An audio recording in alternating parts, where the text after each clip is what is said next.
E a gente fala agora sobre economia. Nesta super quarta, os destaques são as decisões das taxas de juros nos Estados Unidos e aqui no Brasil. O que podemos esperar dessas decisões? O economista, sócio e chefe da mesa de operações da Ação Brasil Investimentos, Idean Alves, está ao vivo com a gente. Idean, boa noite, bem-vindo. Boa noite, Vitor. Boa noite, espectadores. É um prazer estar aqui. Espero poder ajudar a entender um pouco mais dessa super quarta, que trouxe algumas surpresas. Pois é, para começar, queria que você falasse então para a gente quais foram as definições, Idean, da taxa de juros aqui no Brasil e nos Estados Unidos. O que é que foi resolvido? No Brasil, o Copom, Comitê de Política Monetária, ele decidiu manter a taxa Selic no patamar atual de 13,75% ao ano. E o que surpreendeu foi o tom do comunicado, que ele sinalizou que essa taxa deve permanecer por um tempo maior do que o previsto, para tentar ancorar as expectativas de inflação e controle de preços. Enquanto que nos Estados Unidos a gente teve a 10ª alta seguida, desde que esse ciclo de alta de juros lá fora começou. Então a gente saiu da banda, porque lá é a banda de 0,25. Então lá teve aumento de 0,25, que levou a taxa de juros americana para ficar entre 5 e 5,25. E lá eles sinalizaram que, por enquanto, eles vão aguardar os efeitos dessa nova alta e que não terão novas altas no curto prazo. Então, se esse último aumento for o suficiente para o controle da inflação, a gente não deve esperar mais alta nos Estados Unidos. Mas eles também deixaram em aberto que eles seguem vigilantes e, se for necessário, sim, eles vão aumentar juros lá nos Estados Unidos também. Bom, e falando do Brasil, nesse primeiro momento, Idean, como você falou, tivemos a manutenção e era um momento de muita pressão do governo federal, O governo Lula, o presidente, ministros da equipe econômica vieram a público mais de uma vez para pedir ao presidente do Banco Central, Roberto Campos Neto, que cortasse a taxa de juros, ou pelo menos para dizer que deveria ser cortada a taxa de juros e que esse é o grande empecilho para o crescimento da economia brasileira nesse momento. E como você falou, essa decisão acabou surpreendendo não só pela decisão da manutenção, mas pelo recado que foi transmitido, de que essa é a tendência ou vai ser essa a tônica das próximas reuniões, das próximas definições. Você acredita que isso esteja correto? É o melhor caminho a ser seguido? Se justifica essa decisão do Copom de hoje, Idean? Sim, Vitor. O Copom ele vem mantendo a linha das últimas reuniões, que é uma linha bem técnica e como o Roberto Campos Neto já sinalizou em algumas entrevistas, que o time técnico, o time que a política monetária precisa é muito diferente do time político. Inclusive, ele coloca no próprio comunicado de que não há uma correlação direta entre a aprovação do novo arcabouço fiscal e um eventual corte de juros, porque o que o governo também vinha pleiteando é de que o novo arcabouço fiscal seria o suficiente para fazer com que a Selic fosse reduzida. Só que o Roberto Campos Neto já falou que existem outras variáveis que vão muito além do arcabouço fiscal, e ele cita também que o arcabouço ainda não está tão claro qual será o desenho final.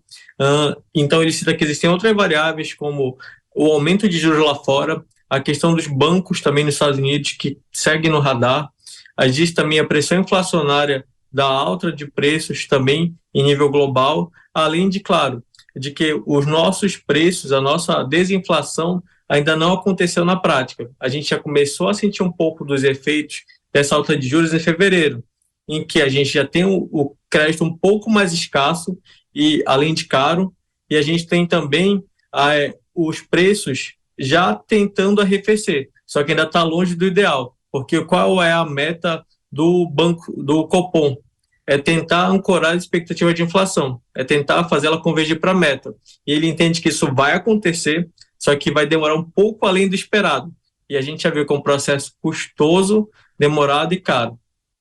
Agora, nesse caso, fica ilustrada a importância daquela medida que foi adotada há alguns anos da autonomia do Banco Central, Idean. Na sua opinião, já que você está falando que foi uma decisão técnica, e que o Banco Central acabou se blindando dessa interferência política, dessas pressões todas que houve nos últimos meses, você acha que acaba sendo uma demonstração de que foi importante ter dado autonomia ao Banco Central? Foi uma boa medida? Sem dúvida, Vitor. A gente já viu em outros países, como, por exemplo, Turquia, Argentina, que um Banco Central que não seja independente, ele acaba tendo decisões muito mais políticas. E as variáveis econômicas são muito diferentes do que a política demanda, porque a gente pode ter, nesse momento, um patamar de juros mais alto, porém, tão danoso quanto um juros mais alto é uma inflação. Porque na inflação, quem acaba sofrendo mais é a classe média, é a população mais pobre, porque tudo fica mais caro. Isso tira poder de compra. Então, a independência do Banco Central é fundamental para que se tome uma decisão pensando nos reflexos na economia.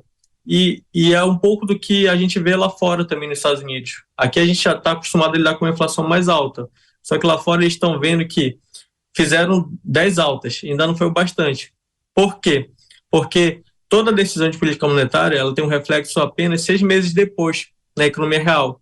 Então, aos poucos, eles vão sentir resultado lá nos Estados Unidos, enquanto que aqui no Brasil a gente já começa a ter um reflexo um pouco mais positivo, só que ainda assim, para que esse processo não seja ainda mais desgastante, com novas altas, o Copom ele entendeu que manter a taxa no patamar atual seria o bastante. Só que vai ser um processo doloroso para a economia e querendo ou não, também para a população. Só que pior do que isso seria ter uma inflação descontrolada. É só a gente olhar para o histórico do Brasil, principalmente pensando em hiperinflação. Hoje, pensar numa inflação acima de 2 dígitos não é algo sustentável para a população e nem para a economia brasileira.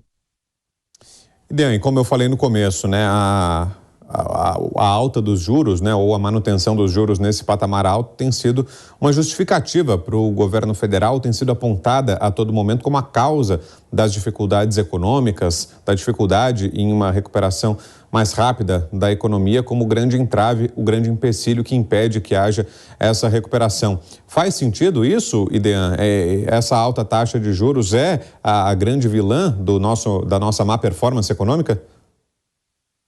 É como a gente vem dizendo no mercado, né? Desde que esse discurso por parte do governo, por parte da base aliada começou. Quando você busca um culpado, né? Você cria um inimigo comum. Então é muito mais fácil culpar a política econômica, é culpa do Banco Central, é culpa dos juros altos, do que necessariamente do que o governo vem fazendo, né? Até aqui a gente já viu diversas iniciativas tentando aumentar a carga tributária, porque a gente sabe que o governo atual é um governo expansionista, é um governo que gasta muito. E a única forma que o governo tem de fazer receita, fazer dinheiro, é aumentando a arrecadação. E lá a gente vai ter aumento de tributos, que a gente já está vendo acontecer. Porque no final do dia, ou no final do ano, para ser mais preciso, a conta precisa fechar. E o teto fiscal, ele há muito tempo já não atendia, porque quebravam o teto de das diversas formas possíveis. E o novo arcabouço fiscal traz um pouco de alívio em relação às contas públicas, porque é muito importante. É só a gente pensar na economia doméstica, né? A gente deve gastar menos do que a gente ganha para que tenha preferencialmente um saldo positivo. E o governo também não é diferente. Só que como existe o poder da canetada, então o governo ele sempre gastava além do que devia e ia empurrando essa conta para frente. E por isso também que o Banco Central ele coloca, de que esse aumento do risco fiscal também gerava preocupação. E por isso ele tinha que manter os juros no patamar atual, um pouco atual, e que sai levar. Então, por isso que quando o governo coloca o Banco Central, os juros altos, justificando que é culpa dele, da economia não estar performando bem, isso não se justifica. Não se justifica porque a gente sabe que existe também a necessidade do governo tomar as ações necessárias para que o nosso cenário fiscal melhore e aí sim, com base nos dados econômicos, o Banco Central ele possa reduzir juros. E a taxa dos Estados Unidos, Idean, como é que ela interfere na economia brasileira? A taxa dos Estados Unidos, e não só dos Estados Unidos, mas também de outras economias, como na Europa, na Austrália, interfere em especial, porque o Brasil ele é obrigado a manter um prêmio de risco elevado. Porque o investidor global, quando ele está pensando em investir, ele não olha só para o Brasil. Ele olha para Brasil, China, México e Estados Unidos. Ele vai ver quem está me pagando mais juros, mas não só a maior taxa, mas quem está me pagando maior juros de forma segura. E no caso, para os Estados Unidos, o patamar de 5,25 é um patamar altamente elevado. E para a realidade deles. É um patamar altamente elevado em dólar. Então, o investidor estrangeiro ele acaba ponderando, né? Que se justifica muito mais investir nos Estados Unidos do que no Brasil. Então, isso também acaba pressionando o nosso Banco Central em manter os juros no patamar atual.